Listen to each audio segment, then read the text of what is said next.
Hello and welcome to the Carweekpodcast. It is episode 10. Yes, episode 10. Yes, lads. Connor's starting us off with some motorsport news. Let's go. Yeah, bit of drama out of the Formula One world. As we know, after the Japanese Grand Prix, Renault have been investigated for a potential infringement on their brake bias. It has now turned out, after the FIA have investigated, looked at Racing Point's dossier and decided all the facts, spoke to the teams and reviewed the steering wheels. Yeah. They have now decided to disqualify Renault from the Japanese Grand Prix. So that means Ricciardo's 6th and Hülkenberg's 10th are taken out. Leclerc moves up to 5th, and I think it's Lance Stroll moves into 10th position. Yeah. I think it is. Don't quote me too much on that.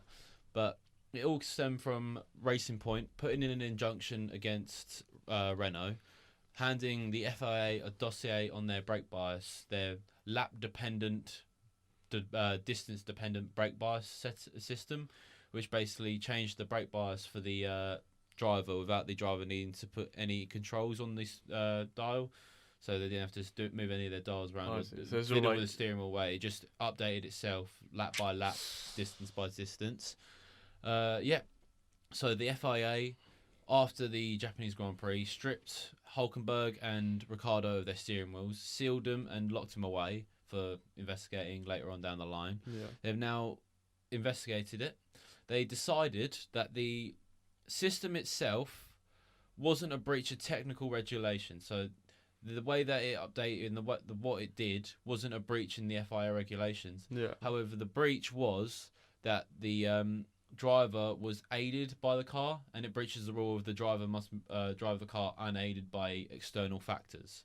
So the fact that they didn't change the brake bias themselves, that they had help by the car, that's the breach in the regulation that they're talking about. So that's why they have been disqualified from the Grand Prix. I do not know how it's going to affect their results beforehand, whether they can prove whether this system was on the car for earlier on in the Grand Prix, for the start of the season. But so far, what we do know is that Renault have been disqualified from Japan. Maybe some more if they can if any other teams can prove that they were cheating beforehand. But yeah. So. I wonder whether it was was it malicious intent, or were they actually trying to get an advantage by being a bit cheeky, or were they just trying new technology? It's F1 teams. They're trying the new technology to start with, Yeah. and then they are also every team is pushing their boundaries to try and get that extra bit of edge, trying to get them extra seconds in on the lap time. Try and get as close to that line as possible. Yeah, I mean, we've seen it in the past with Renault. They've done cheeky things. I mean, Crashgate. And then you've seen F-Ducks with McLaren. You've seen loads of cheeky devices. And then Adrian Newey at Red Bull trying to mount the onboard cameras into the chassis to affect aero and weight distribution. So F1 teams have been doing it as long as F1's been alive. So there's nothing new. It's nothing that's not happened before, but it's just the latest in the F1 scandals. I wonder if they were in a team, they were set on that they were going to get away with it, and if no one would find out. I think they're appealing it, so. But no, I don't think they've run come out saying that they're not going to appeal the allegation or the disqualification, because it's just like, what's the point? Yeah, to be fair, if they want to, what I think they should do, not appeal it, and then hopefully just hope they don't look into it any further. They just see it as a one-time event and then let it blow over. Because could you just imagine if they investigate further, they found that they were using it all season from the appeal, and it's like they get banned and disqualified for the entire season, and then that's Renault done. That's the second time they've been disqualified from F1. Potentially could be second time they've been disqualified from F1. But that is the motorsport news in this world. So Jared, what news have you got for us? That be to do with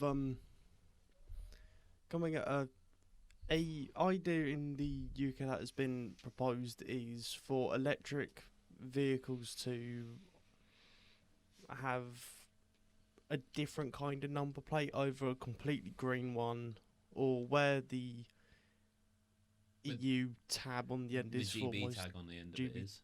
tag is, that'll be green or some green dot. And yeah, looking into it is like they want to do it because they believe that it will raise awareness for electric cars, and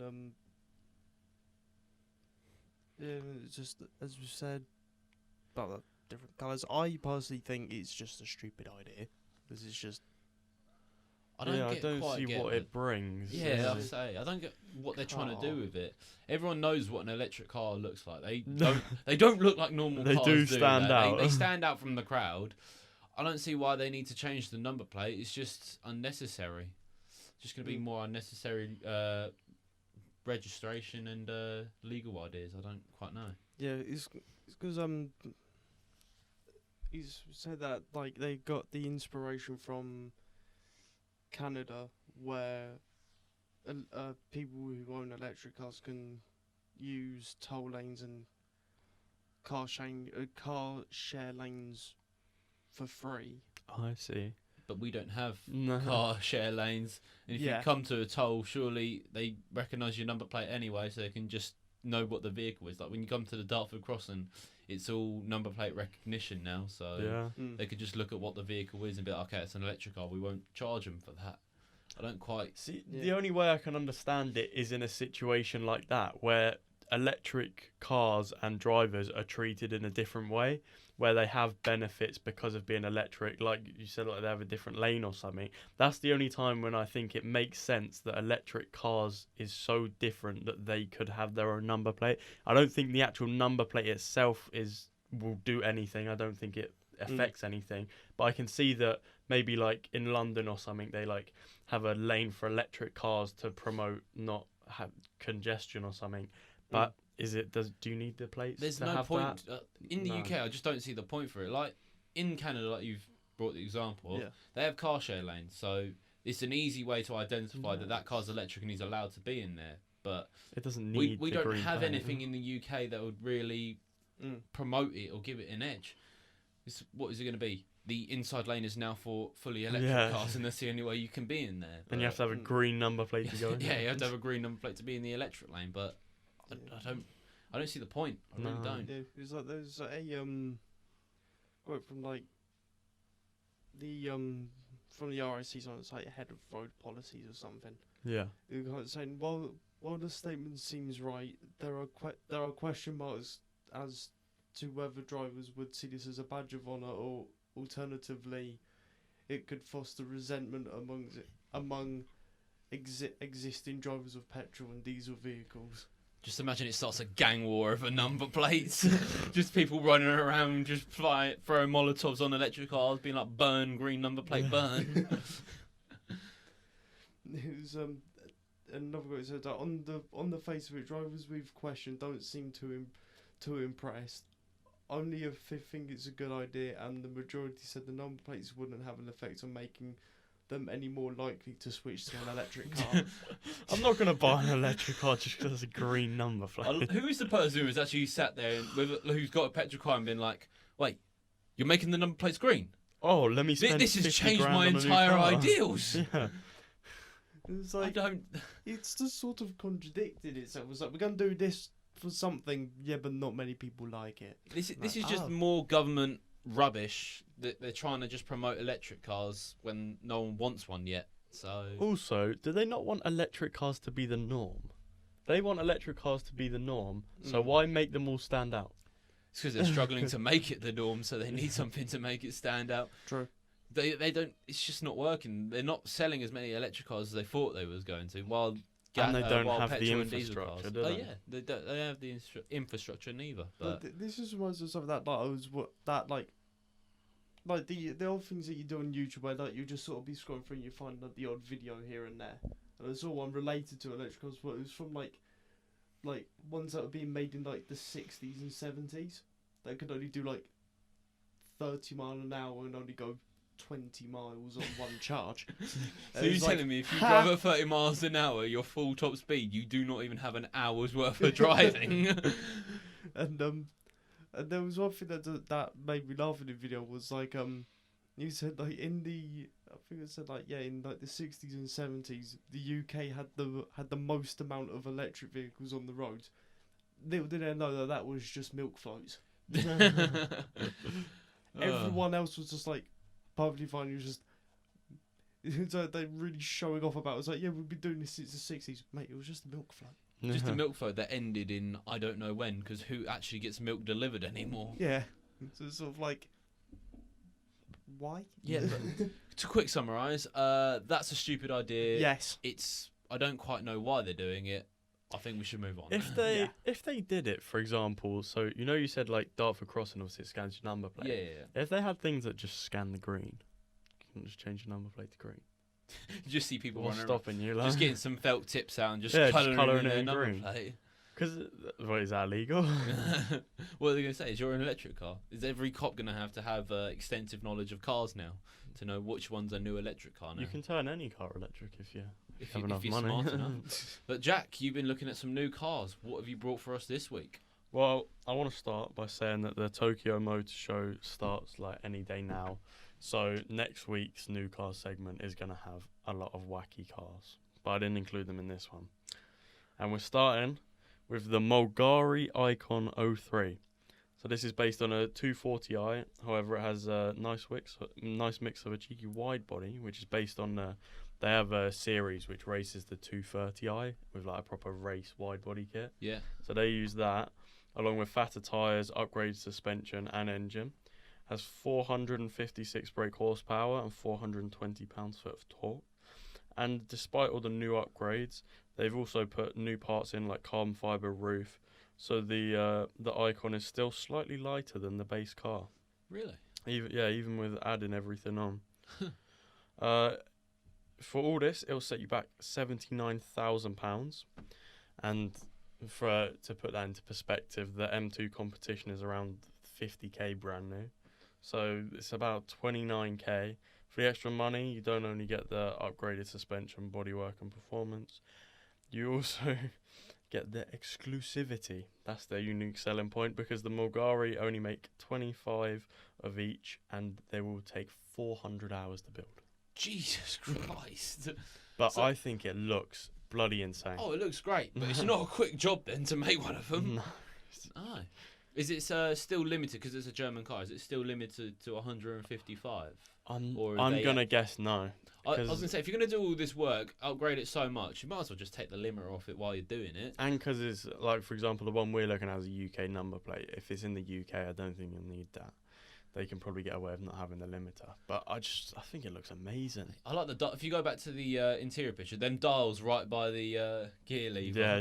just add them in for a little bit of effect. And they fit, don't they? They look like they belong there, to be fair, like they was on the base model. But I do wonder, because the one in the picture we have is automatic.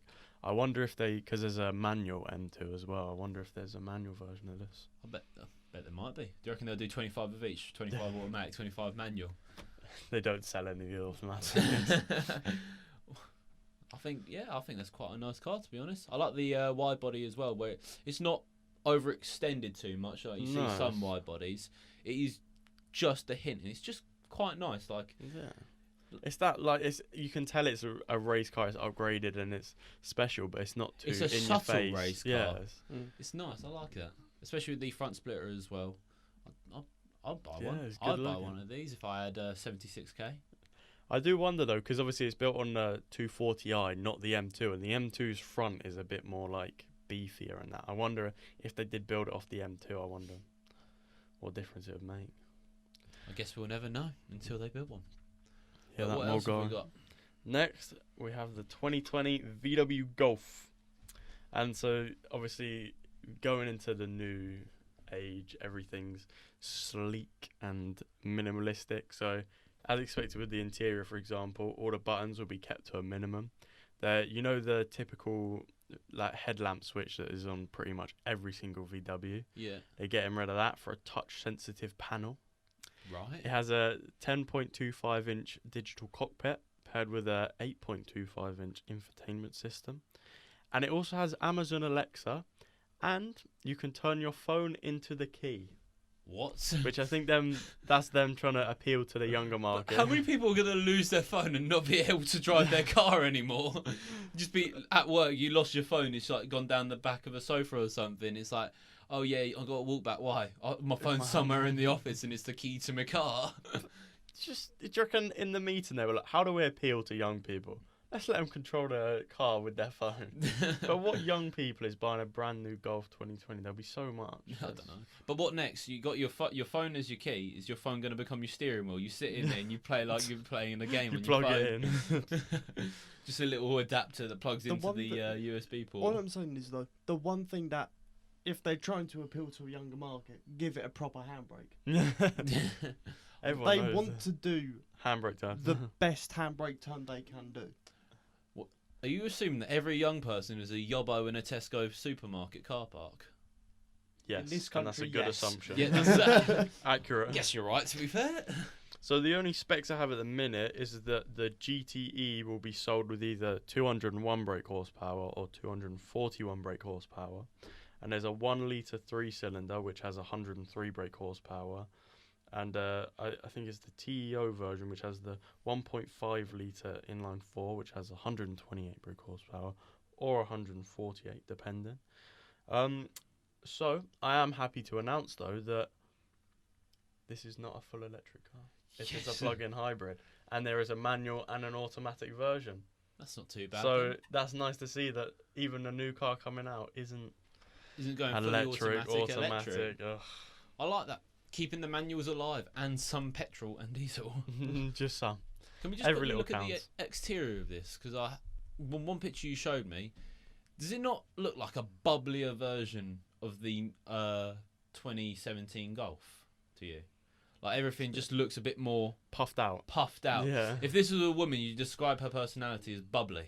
Bubbly. She's just a bit Bubbly. wide, should we say?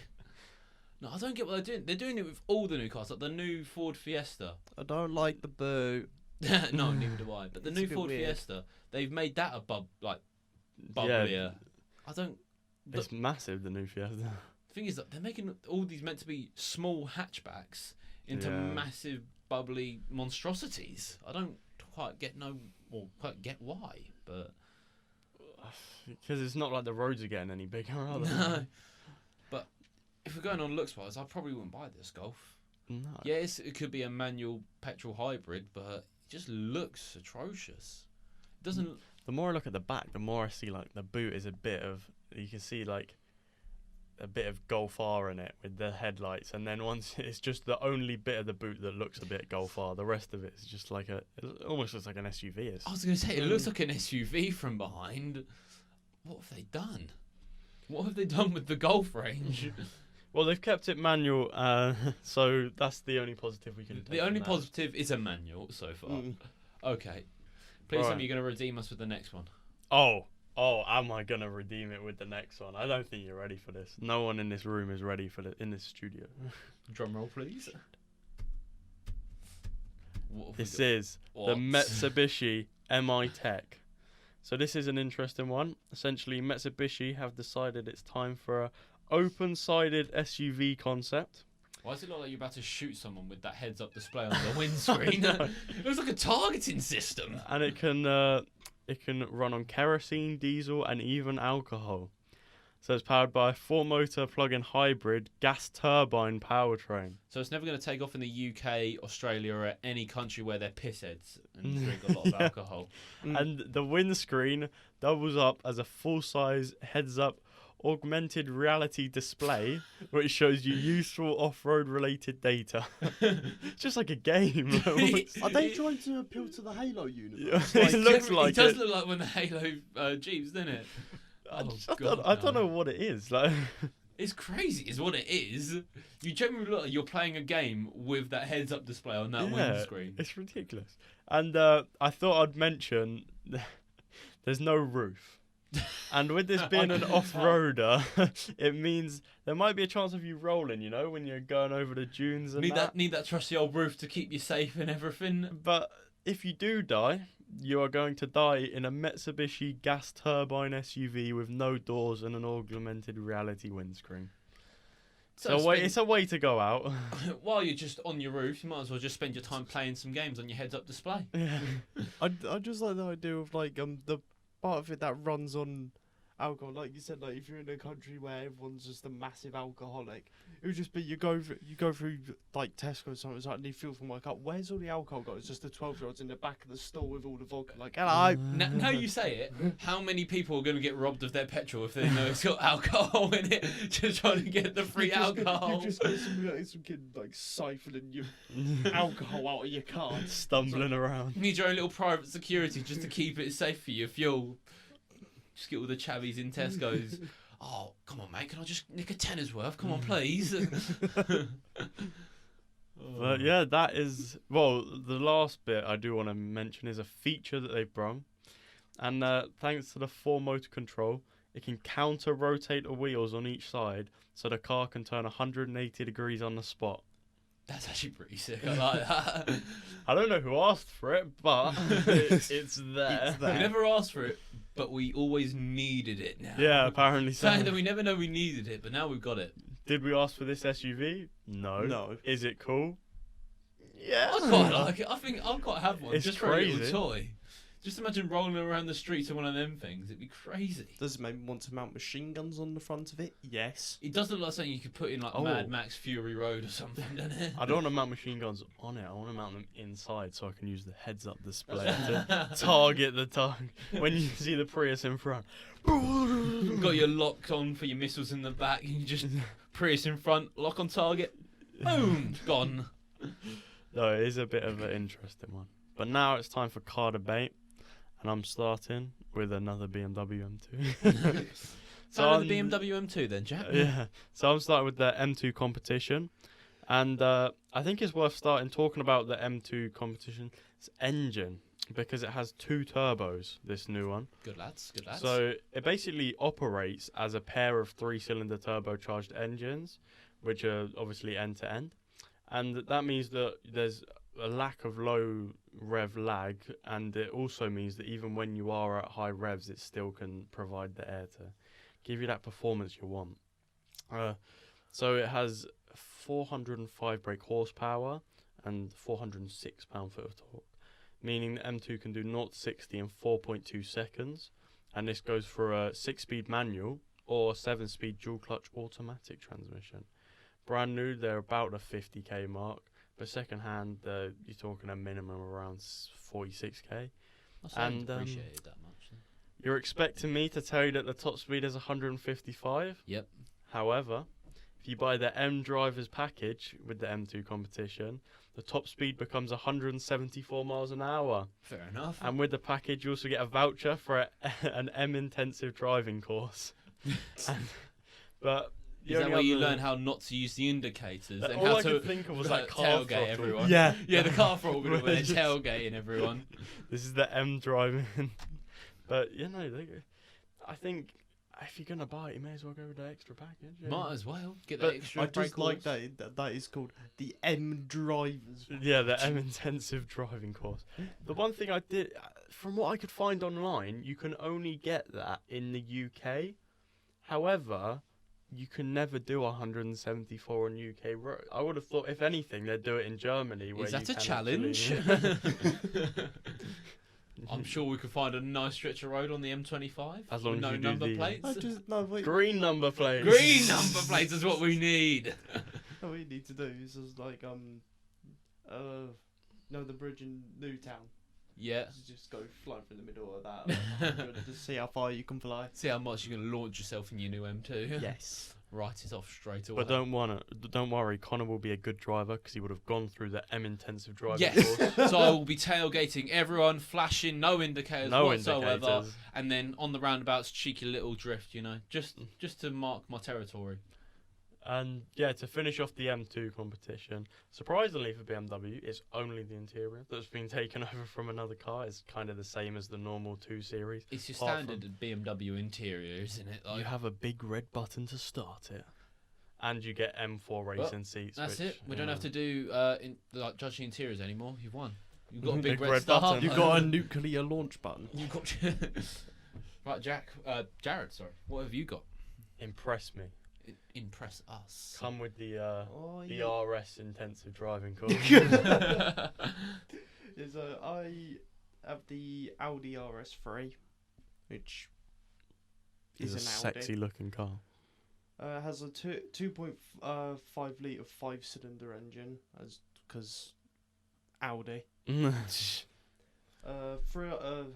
394 brake horsepower, 0 to 60 in 3.9 seconds. Oh. 354 foot-pound of torque through a 7-speed S-tronic dual-clutch automatic transmission. Do you want to make it any longer of a name, please? I'm dying. As you would expect, it's gonna have Quattro all-wheel drive, because Yeah, it's Audi's selling point, isn't it? that's Quattro. their selling point. Love So that. they can put it on the grill. Yeah, but I like seeing it on the grill, so I'm Yeah. So do I. It does make you nice, happy, like it's a Quattro. From new, you're looking up to about £43,777. Wow. Bang for your buck. Yeah. Integrated stuff, has Audi smartphone integration for Apple CarPlay and Google Android Auto integration. My brain is hurting. How do I say that second word? Bang & Olufsen. Oh yeah, the sound sound system. system. Yeah. Never heard of them, but they're apparently good. Sounds a bit Swedish. And this is a bit that that I find quite funny is Cup holders. it has Audi Connect for weather conditions. Wouldn't you just look out the windscreen to see your weather conditions? It's snowing. The car just comes up. It's gone rain. Google Maps for like traffic information, Wi-Fi hotspot combined with 4G LTE connectivity, Fancy. and I don't exactly know what it gives you because I couldn't find anything about it, but there is a 6-month subscription trial for Audi Connect, just Wow. in case you want to pay monthly to Use For the stuff in your car. extra Yeah. stuff in your Just extra car. stuff. Do you reckon there's just like a locked function as you scroll through the dash? It's like Audi Connect panel. It does an EA. Yeah, it doesn't. Yeah, this is DLC downloadable content. So yeah, that's sort of fine. I'd say interior wise, it's nice, but I like the red trim on it. To be fair, It like is around the air vents very and all on Audi. the Yeah. all on the seat and the gear. I Yeah. like it. I feel like they could do a bit more, but for what it is, like the steering wheel, I think looks incredible. Yeah, And with the digital dash and I Yeah. rate it. Yeah. I like it. I do Right. quite like the interior. It's The nice. exterior is a bit. I don't know. the back's alright. The front. Yeah, the front. It's just it's yeah. It's sort of your standard Audi though, isn't Yeah. it? Really, yeah. just with some more toys inside. Right, to take on you two, I've brought Here he comes. I've brought the Mercedes A45S AMG. This has a turbocharged 2-litre 4-cylinder petrol, putting out 415 brake horsepower with 368 pound-foot of torque.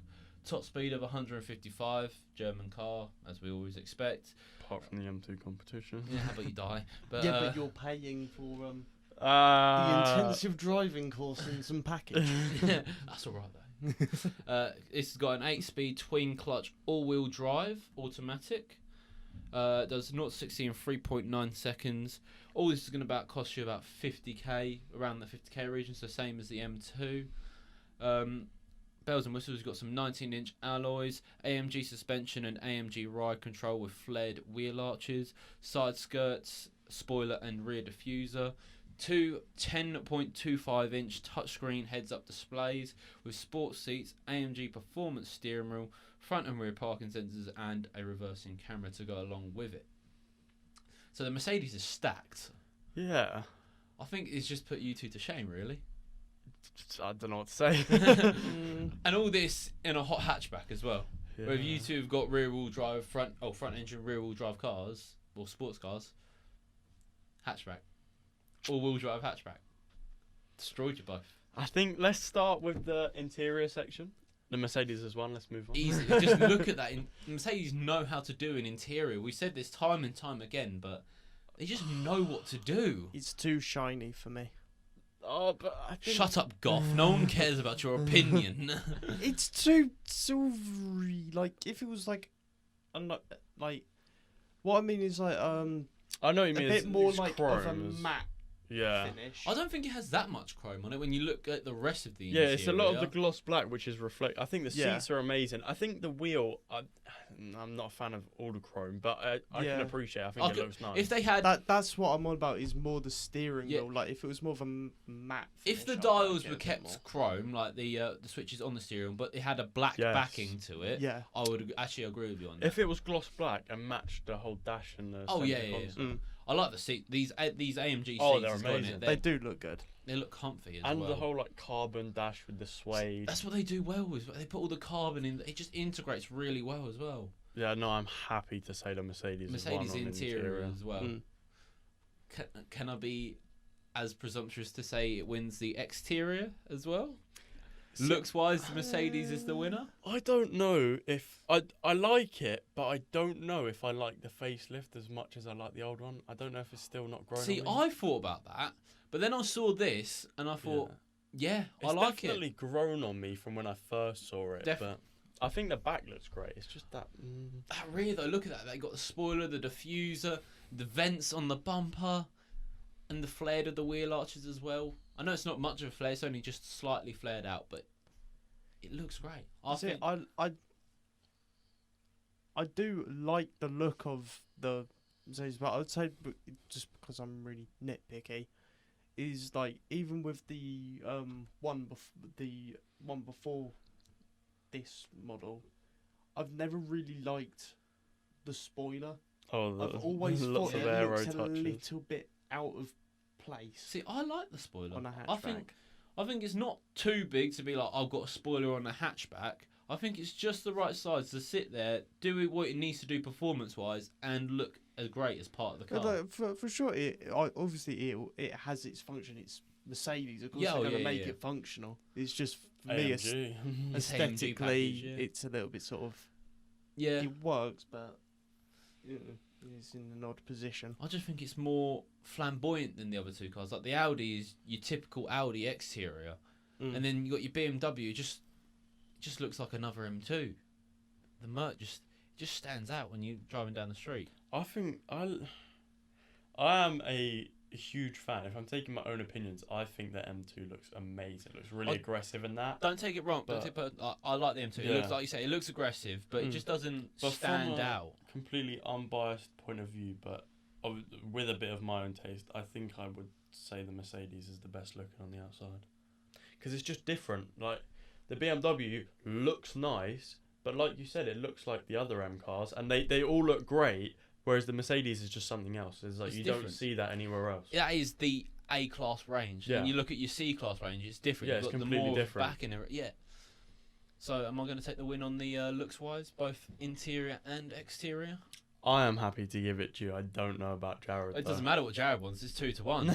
He's Well, outvoted. well, either way, I'll agree with you on it because, like, I liked it. Like, myself personally, I like all of the cars. They all look good in their own way.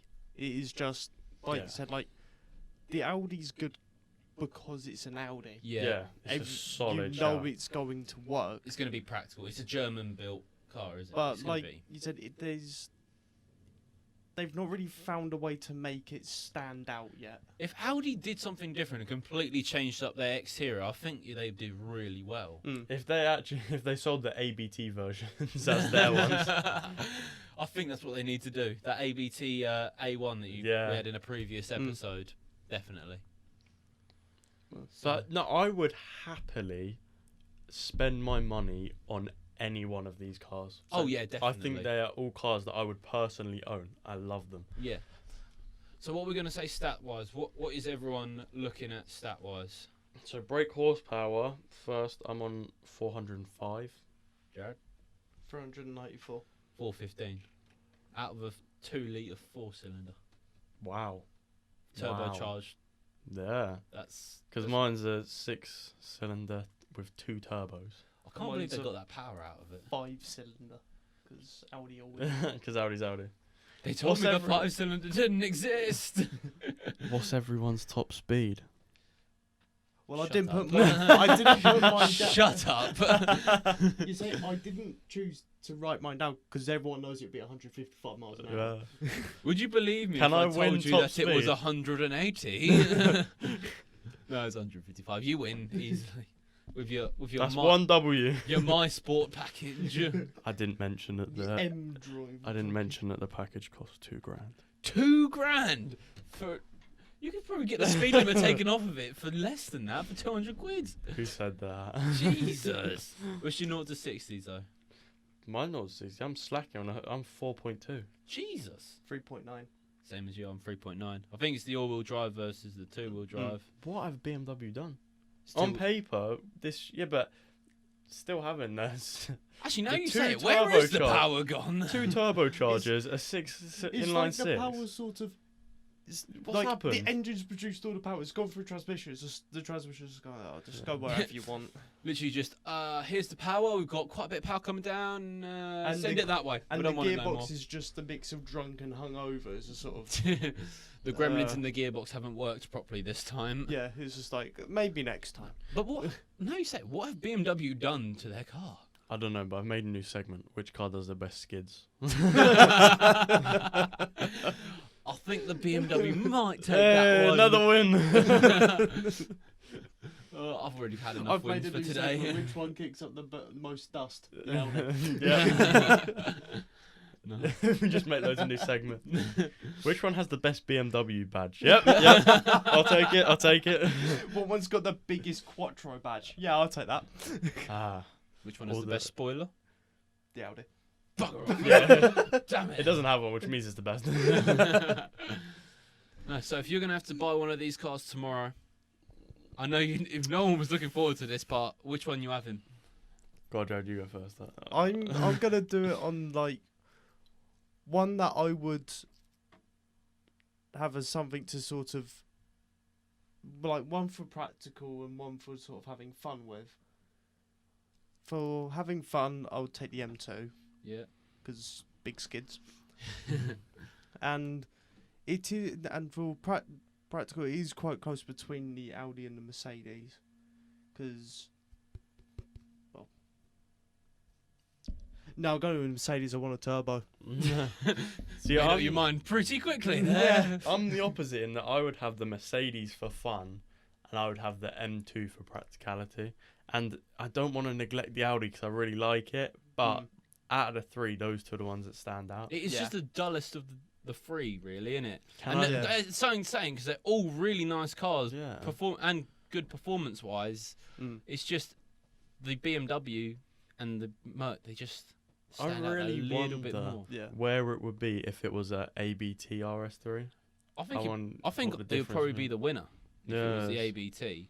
But Because then it would stand out. It'd be its own thing. It would have all these it's just different. I think Audi need to take some tips from ABT and make a different exterior this time. Yeah.